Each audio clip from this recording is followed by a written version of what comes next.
Yang pertama kali itu saya melantik PCNU Jombang.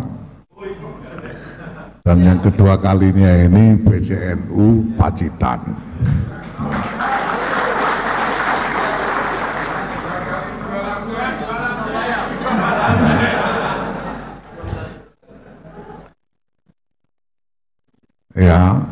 Ya kalau soal dua lantai itu nanti akan saya terangkan.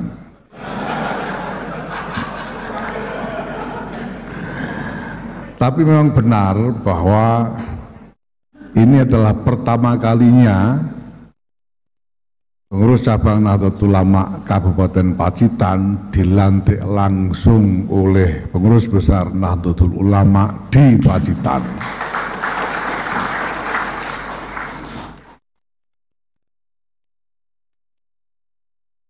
Ya sebetulnya memang yang agak ngoyo gitu. PBNU melantik di Pacitan ngoyo banget sebetulnya ya.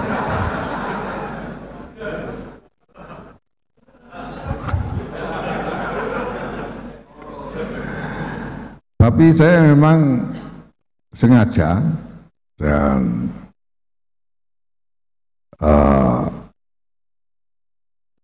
ya saya upayakan betul supaya saya bisa melantik PCNU Pacitan di Pacitan ini setelah sebelumnya melantik PCNU Jombang di Jombang. Karena saya secara intuitif saya merasakan ini ada sisik melek, karena baru beberapa bulan yang lalu pelantikan PCNU Jombang dan sekarang ada kesempatan untuk melantik PCNU Pacitan. Saya merasa bahwa ini kesempatan untuk bertafaul, untuk tafaulan kepada kepada athar, pada bekas atau jejak kemuliaan besar yang pernah ada di dalam Nahdlatul Ulama ini. Bapak Ibu sekalian yang saya hormati, dulu itu pesantren-pesantren itu namanya pesantren dan kiai-kiai itu sudah lama sekali tumbuh dan menyebar di Nusantara ini. Sejak abad ke-15 atau 16 Masehi. Tetapi pada masa-masa awal itu pesantren dan kekiaian ini masih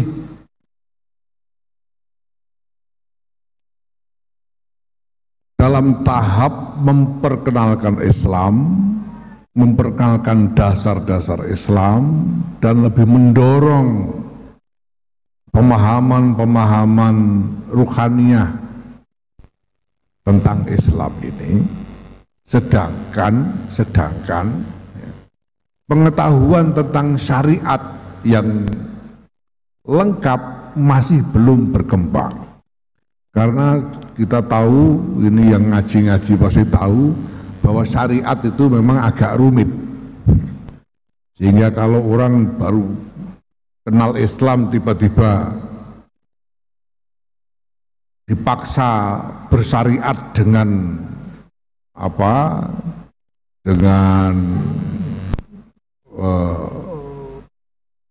keras, ya malah bisa takut karena syariat itu memang agak rumit dan ada beberapa sisi yang kalau orang belum merasakan lezatnya iman itu terasa berat. Salat saja itu kalau belum merasakan lezatnya iman itu megai salat itu. Belum lagi salatnya, wudunya saja megai, entah kenapa gitu. Kalau belum merasakan lezatnya iman itu males. Maka awal-awal memang belum, syariat itu belum diutamakan di dalam pendidikan di pesantren-pesantren. Nah, syariat ini mulai diserap untuk dibawa ke Nusantara ini baru sekitar abad ke-19 dan mencapai puncak perkembangannya pada awal abad ke-20. Ya. Puncak perkembangan syariat menjadi materi pendidikan, menjadi kurikulum di pesantren-pesantren. Nah, pada awal abad ke-20 itu, Bapak Ibu sekalian, ya, ada 3 kiai, 3 pesantren yang menjadi maha guru dari santri-santri yang ada pada waktu itu.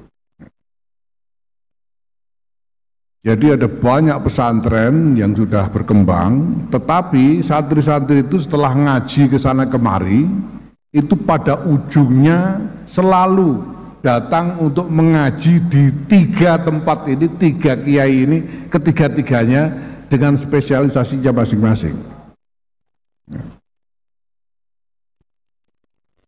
Jadi misalnya Kiai Mahrus Ali, misalnya dari generasi Kiai Mahrus Ali, beliau sudah dari Lirboyo lalu mondok ke sana kemari, dan pada akhirnya mondok di 3 pesantren ini untuk mengaji kepada 3 kiai.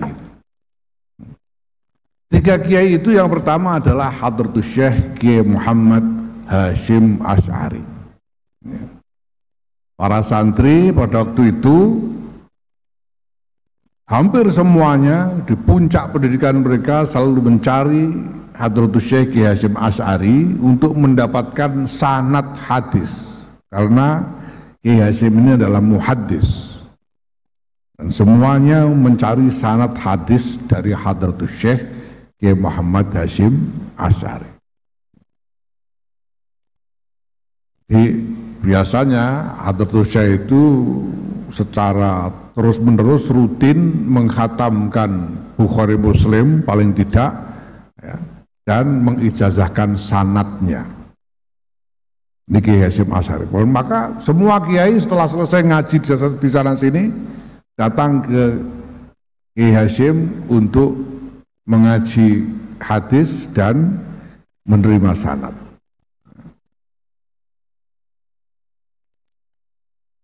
Ini yang pertama. Di samping juga untuk menerima silsilah keramat, karena Hadratus Syekh ini pada waktu itu memang ya ini sudah hazun minallah, sudah jatahnya Gusti Allah menjadi simpul keramat Nusantara waktu itu. Sampai-sampai saya mendengar sendiri Syekhina Kiai Maimun Zubair Allah yarham mengatakan bahwa pondok pesantren itu kalau kepengin bisa lama keberadaannya, kiainya harus nyari sanad Tebuireng. Kalau kepengin pondok pesantrennya bertahan lama, karena simpulnya itu, simpul keramatnya pesantren itu Hadratus Syekh Kiai Muhammad Hasyim Asy'ari.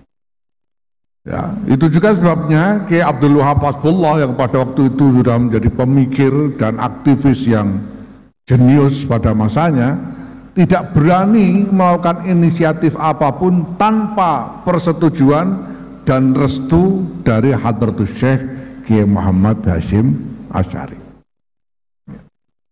Ini yang pertama. Nah, yang kedua adalah Kiai Dimyati di Pondok Pesantren Termas dengan spesialisasi fikih. Jadi dulu itu kiai belum dianggap ngerti fikih beneran kalau belum ngaji kepada Kiai Dimyati, kakeknya Kiai Fuad ini. Kiai Dimyati Termas.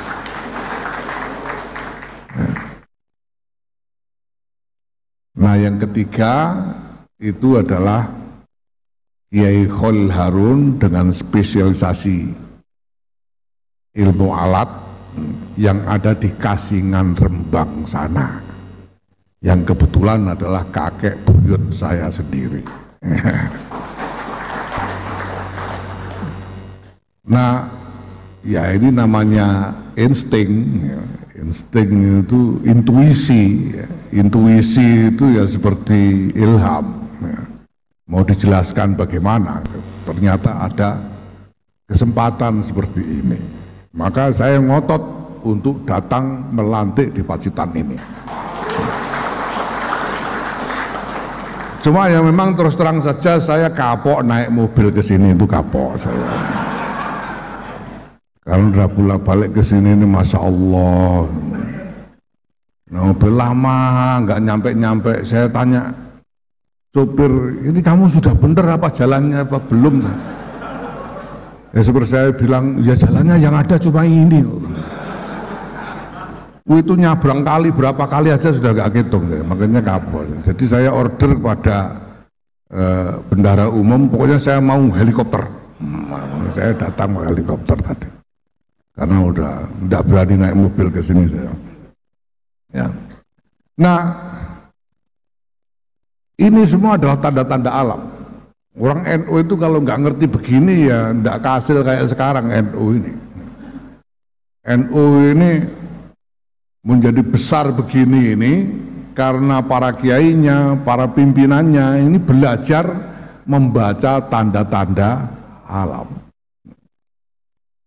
Dan kalau melihat ada potensi, ada tanda-tanda potensi kemuliaan, tidak segan-segan untuk bertafaul. Tafaul itu mendekatkan diri pada sumber kemuliaan dengan harapan bisa mendapatkan berkah dari sumber kemuliaan. Ya. Nah, alam ini Bapak Ibu sekalian, ini gabungan dari macam-macam dimensi yang saling berhubungan satu sama lain. Antara manusia dan kemuliaannya dan tanah. Kenapa bangkit Rasul Nabi akhir zaman dari Makkah Mukarramah? Karena tanah Makkah yang memang membawa berkah. Dan di dalam sejarah kemudian berulang-ulang muncul kemuliaan dari tanah Makkah. Karena barokah dari tanah Makkah itu muncul tokoh-tokoh mulia, peristiwa-peristiwa mulia, dan lain sebagainya. Nah, kalau kita lihat Nusantara ini Bapak Ibu sekalian, ini kita bisa baca tanda-tandanya. Kita tahu di Nusantara ini dulu pernah ada kejayaan Majapahit. Dan Majapahit telah menciptakan asar, jejak di bumi Nusantara ini. Padahal janji Allah, inna naktubu ma qaddamu wa asarahum wa kulla syai'in ahsaynahu fi imamin mubin. Manusia ini dicatat amal-amalnya, tapi bukan amal-amalnya saja, tapi juga jejaknya. Jejaknya itu dicatat. Kalau ada orang membuat kemuliaan, jejak dari kemuliaan itu dicatat oleh Allah Subhanahu wa Ta'ala. Ya. Nah, seringkali kalau ini tidak ada dalilnya, ini ilmu titen. Seringkali di dalam sejarah, kalau asar ini sudah dicatat oleh Allah, ya, fi imamin mubin tadi itu, yaitu di dalam Lauhul Mahfuz, dalam buku induknya Allah. Imam di situ itu artinya buku induk, catatan induknya Allah. Kalau sudah ada catatan di sana, kemuliaan itu biasanya kemudian diproyeksikan balik, dipancarkan balik ke tempat di mana kemuliaan itu ditanamkan. Maka kalau kita pikir-pikir, kenapa Insinyur Soekarno bisa menjadi presiden pertama pemimpin Republik Indonesia ini? Karena beliau datang dari Blitar, dari tanah Mojopahit. Dan Mojopahit telah meninggalkan jejak kemuliaan di Nusantara ini, menjadi berkah yang kemudian catatannya dipancarkan balik ke Nusantara. Kenapa kemudian Pak Harto? Ya karena Pak Harto datang dari tanah Mataram. Dan kita tahu Mataram telah meninggalkan jejak kemuliaan di Nusantara ini. Kenapa kemudian B.J. Habibie? B.J. Habibie datang dari tanah Bugis. Dan Bugis juga telah meninggalkan jejak kemuliaan di Nusantara ini.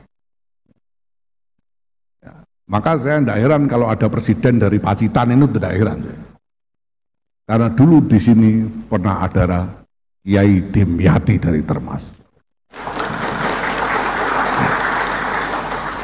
Sebagaimana sebelumnya, kita sama sekali tidak heran ada presiden dari Jombang. Karena di Jombang ada asar Kiai Muhammad Hasyim Asy'ari. Kita tidak tahu nanti asar dari Kasingan Rembang ini apa, nah kita tunggu aja.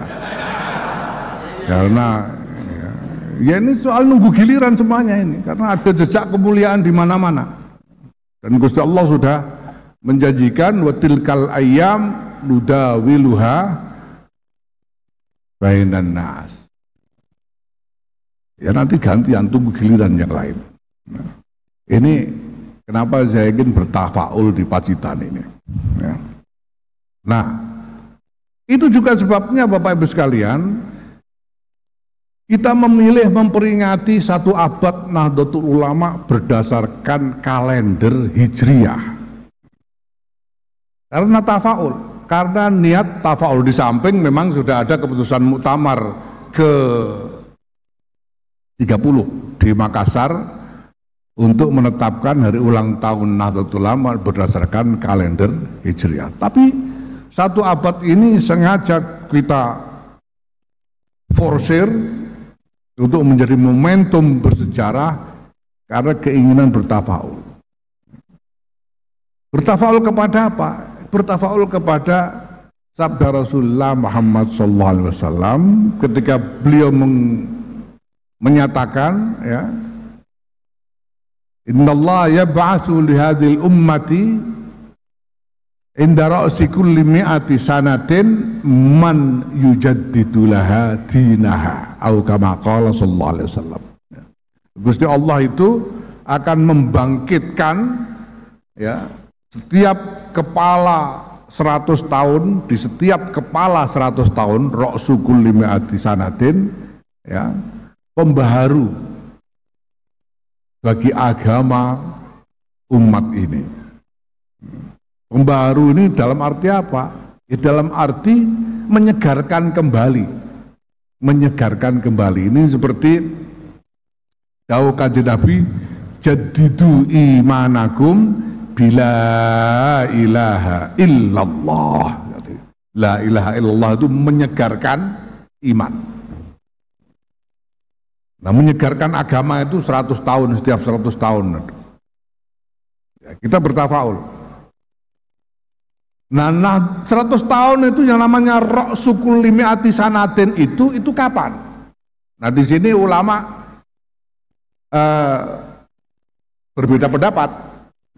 Di kalangan kiai-kiai kita ada perbedaan pendapat. Ada di antara kiai-kiai kita, contohnya seperti kakek saya sendiri, Kiai Bisri Mustafa, dan adiknya namanya Kiai Misbah Mustafa, ya, berpandangan bahwa ra'su kulli mi'atin itu adalah awalul mi'ah. Kepala dari 100 tahun itu adalah permulaan 100 tahun itu sendiri. Jadi tahun 100, tahun 200, tahun 300 dan seterusnya sampai tahun 1400. Itu sebabnya dulu pada sekitar tahun 70-an orang ini dipenuhi obsesi untuk menunggu datangnya awal abad ke-15, yaitu tahun 1400, karena mengharapkan datangnya mujaddid. Termasuk kiai saya, kakek saya, Kiai Bisri Mustafa, dalam pengajian-pengajiannya di mana-mana sering menyebut-nyebut harapan tentang akan hadirnya Mujaddid di abad ke-15 ini, di awal abad ke-15. Nah, adiknya kakek saya Kiai Misbah Mustafa itu sama. Tapi kemudian beliau melihat, ya, menurut beliau bahwa di awal abad ke-15 ini tidak terjadi apa-apa di Nahdlatul Ulama. Tidak terjadi momentum sejarah yang berarti di Nahdlatul Ulama menurut Kiai Misbah, ya, di awal abad ke-15 itu. Sehingga saya mendengar sendiri Kiai Misbah Mustafa waktu itu, Allah yarham, mengatakan bahwa NU itu tahun 90-an, awal tahun 90-an, Kiai Misbah itu mengatakan NU ini isih ono maksa. NU masih ada ini maksa. Ya. Karena likulli ummatin ajal wa idza jaa ajaluhu la yastakhiruna sa'atan wa la yastaqdimun. Wa idza jaa ajaluhum la yastakhiruna sa'atan wa la yastaqdimun.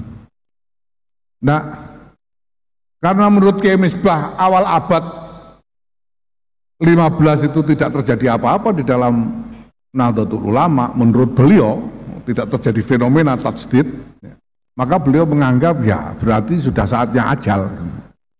Karena apa-apa itu kalau tidak ada penyegaran, alternatifnya adalah ajal. Kalau nggak ada tajdid ya ajal. Makanya Kiai Misbah mengatakan sudah maksa NU ini ada ini, harusnya sudah ajal katanya. Karena menganggap tidak terjadi apa-apa. Nah, tetapi Bapak Ibu sekalian, ada kiai-kiai yang punya pandangan lain tentang tentang Ra'sul Mi'ah. Seperti Kiai Maimun Zubair, Allah yarham. Menurut Kiai Maimun Zubair, dan saya mendengar sendiri langsung dari beliau, ya, beliau mengatakan bahwa Ra'sul Mi'ah itu adalah waktu-waktu tahun-tahun antara tahun ke-40 dan tahun ke-50. Itu Ra'sul Mi'ah. Kenapa? Karena kalau dilihat dari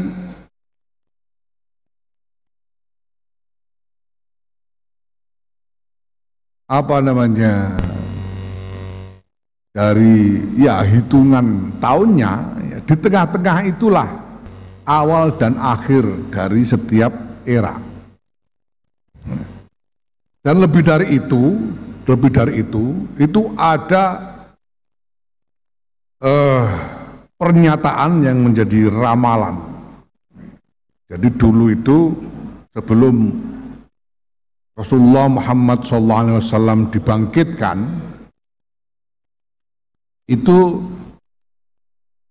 sudah banyak kisah-kisah beredar tentang akan datangnya Nabi akhir zaman. Dan yang paling terkenal dari kisah-kisah itu adalah kisah-kisah yang beredar di kalangan orang-orang Yahudi, orang-orang ahli kitab.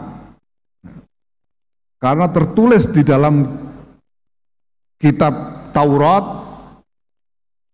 ya, ramalan tentang akan datangnya Nabi akhir, hidup di era sebelum Kanjeng Nabi. Namanya Ka'ab al-Ahbar. Karena dia ahli manuskrip Yahudi, Ka'ab. Nah, ketika beredar populer sekali cerita tentang Nabi akhir zaman, Ka'ab ini ditanya, Nabi akhir zaman itu seperti apa tanda-tandanya? Lalu dia mengatakan bahwa ya Nabi akhir zaman itu mauliduhu bi Makkah wa hijratuhu ila Taibah wa sultanuhu bisyam. Jadi ramalan Ka'ab. Nabi akhir zaman itu lahirnya di Mekah, hijrahnya ke Taibah. Taibah itu ya Madinah itu Taibah, Yathrib itu Taibah. Wa sultanuhu bisyam. Kekuasaannya bangkit di Syam. Nah, kita tahu dalam sejarah bahwa kesultanan, kekuasaan Rasulullah Muhammad SAW, kekuasaan Islam bangkit di Syam itu persis mulai tahun 40 Hijrah di bawah kepemimpinan Sayyidina Muawiyah bin Abi Sufyan. Permulaan dari Bani Umayyah itu persis tahun ke-40. Itu sebabnya Kiai Mamun Zubair berpandangan bahwa Ra'su kulli mi'atin itu adalah sekitar tahun ke-40 sampai tahun ke-50 setiap abadnya. Nyanda apa lagi? Ibu-ibu iki. Nyanda ya? Wes paham? Lah Nahdlatul Ulama itu didirikan tahun 1344 Hijriah. Berarti pada waktu-waktu di sekitar Ra'su tilkal mi'ah, sekitar di kepala abad itu 1344 Hijriah. Nah sekarang kita sudah di akhir tahun 1444 Hijriah, tepat satu abad kemarin itu. Ya. Nah maka kita ingin bertafaul bahwa semoga satu abad Nahdlatul Ulama ini juga membawa berkah dari bangkitnya Mujaddidu hadzal zaman. Selamat datang di abad kedua Nahdlatul Ulama. Nah mujaddidnya siapa ya tidak tahu. Apalagi daunnya Kanjeng Nabi itu man yujaddidulaha dinaha. Man itu mausul mustarok, bisa untuk mufrad, bisa jamak. Kalau man itu ya belum tentu satu orang, bisa juga 150 juta orang seperti jumlahnya orang NU ini. Man yujaddidulaha. Yang penting kita bertafaul. Karena tafaul itu thariqahnya Nahdlatul Ulama. Ya, makanya saya diberi nama Yahya ini kan tafaulan. Ya. Itu dianjurkan memberi nama anak dengan nama-nama orang-orang mulia. Diberi nama Muhammad, Saifullah, itu tafaulan kepada Sayyidina Khalid bin Walid, Saifullah al-Maslul. Makanya saya kalau mau medang orang pakai ini. Ya.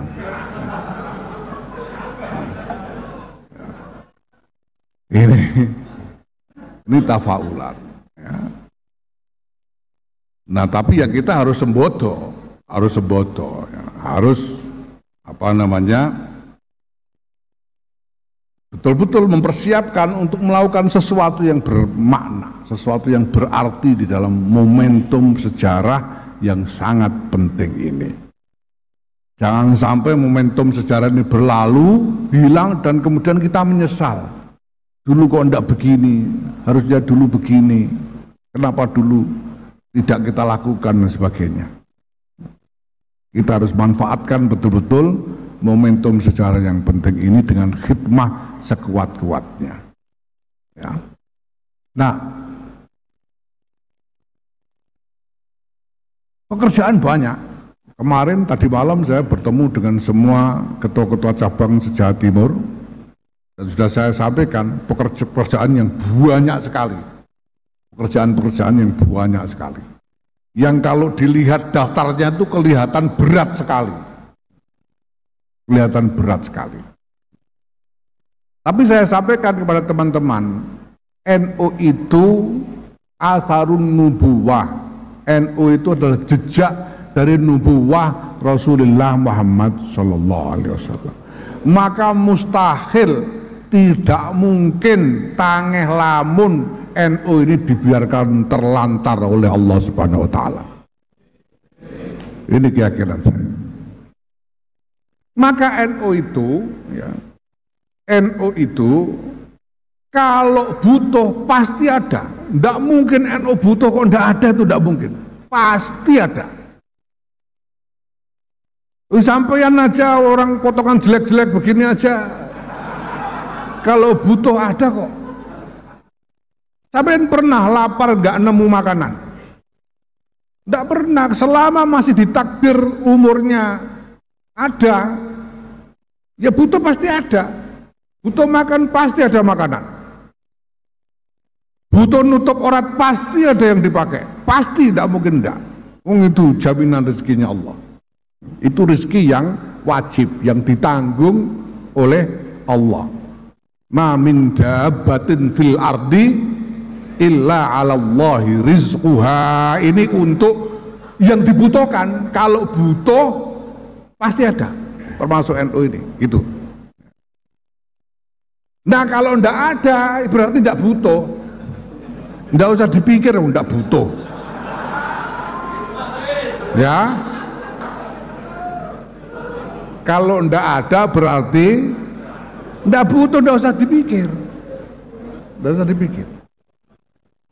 Ini NU.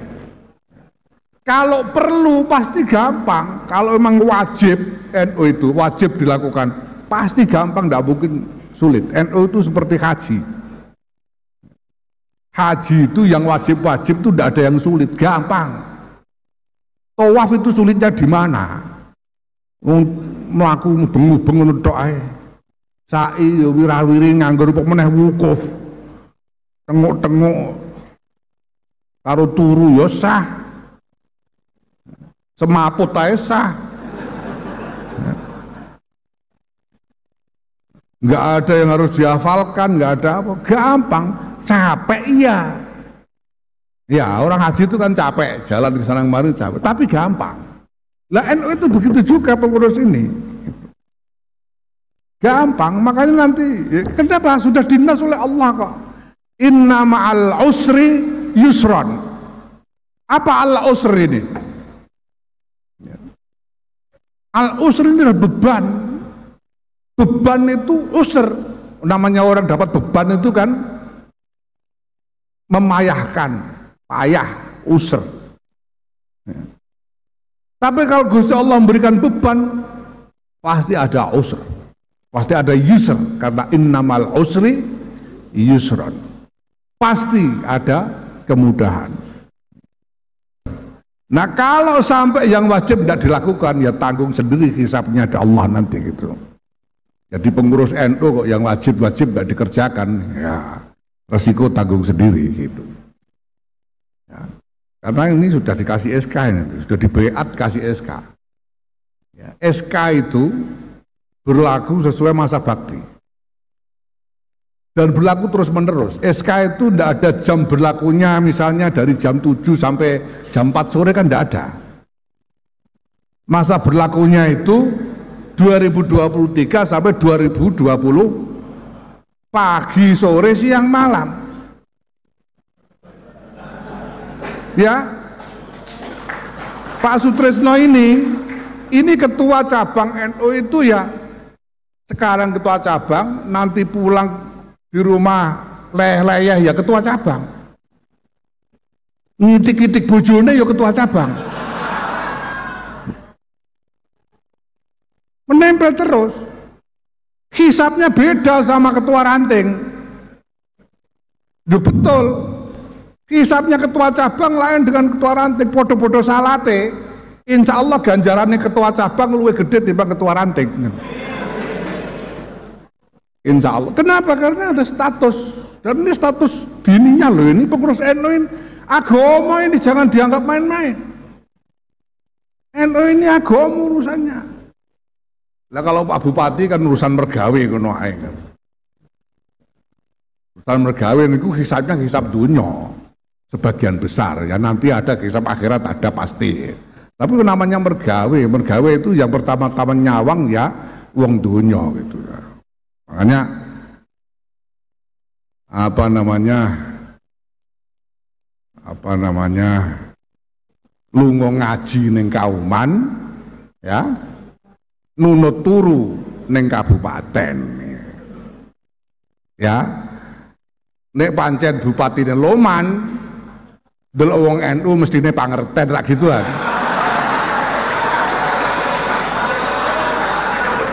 Nah karena yang pertama kali hisab pertamanya ini ya dari orang-orang ini. Itu. Lah nek loman tenan kan biasanya tuman orang-orang itu biasanya ya. Itu. Nah kalau butuh pasti ada. Kalau enggak butuh, lah kalau punya ini soal rezekinya Allah. Saya itu punya banyak barang yang tidak saya butuhkan punya saya. Ya saya tidak tahu kenapa diberi oleh Allah padahal saya tidak butuh. Yaitu rezekinya Allah karena Allah itu beri rezeki min haitsu la yahtasib. Beri rezeki bi ghairi hisab, enggak pakai hitungan. Ya sampai banyak ini kayak Pak Bupati ini jasnya sak lemari sendiri enggak semuanya dipakai. Dan tapi kok punya yaitu rezekinya Gusti Allah gitu. Lah makanya sekarang kalau ketua cabang ini mikir kantor butuh apa enggak gitu. Ya, harus bisa butuh apa enggak. Kalau bilang butuh buat apa coba? Ya harus ngerti butuh buat apa. Kalau enggak bisa jawab butuhnya buat apa sehingga wajib adanya, ya nunggu rezekinya Gusti Allah gitu aja.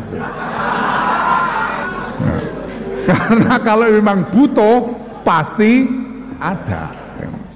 Kalau memang perlu pasti gampang. Itu aja. Jadi kalau enggak ada, ya enggak butuh dan enggak usah dipikir. Ya. Kalau sulit, ya belum perlu, ya enggak usah dipikir, santai aja gitu. Enggak usah ngoyo. Ya.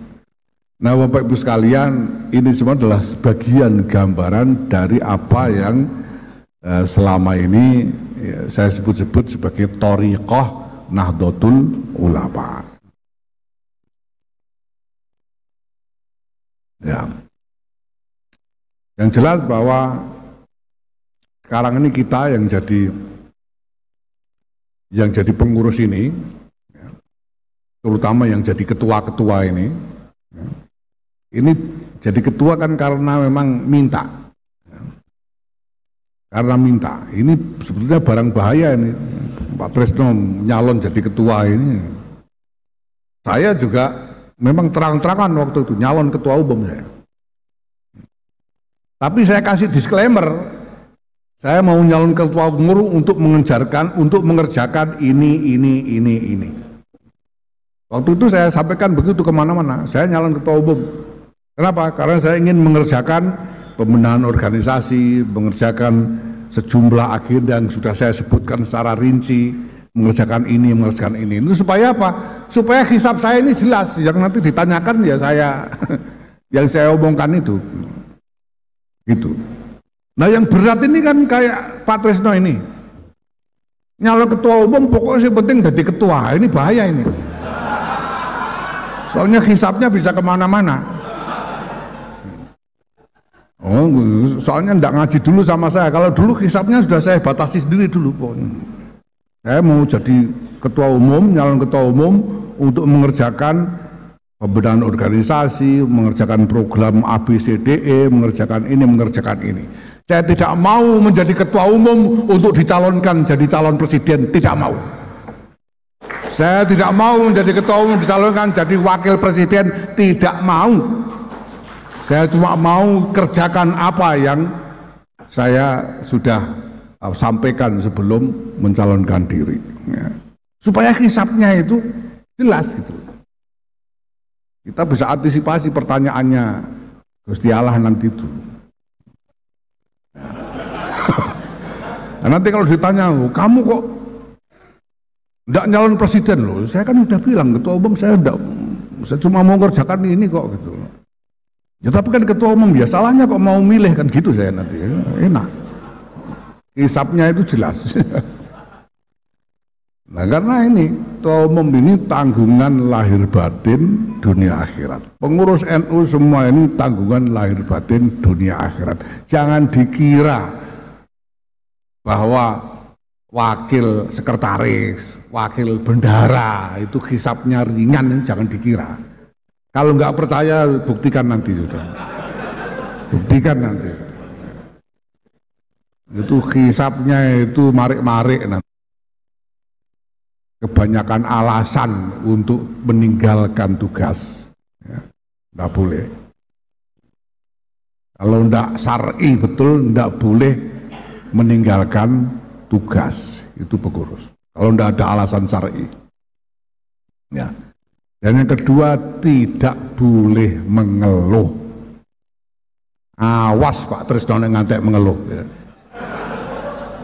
Tidak berhak mengeluh, salah diri nyalon gitu. Apapun yang dihadapi tidak berhak mengeluh. Nek sing ora dadi pengurus kena mengeluh. Ora tok mengeluh, gersulani, kerasani. Nek perlu misuwi pengurus iku menawa ya ora apa-apa menawa. Mergo ndene duwe hak. Oh, tanggung jawabnya pengurus gitu ya. Tapi pengurus tidak berhak mengeluh. Ya, kita semuanya berdoa, kita mohon doa restu dari seluruh warga Nahdlatul Ulama ini.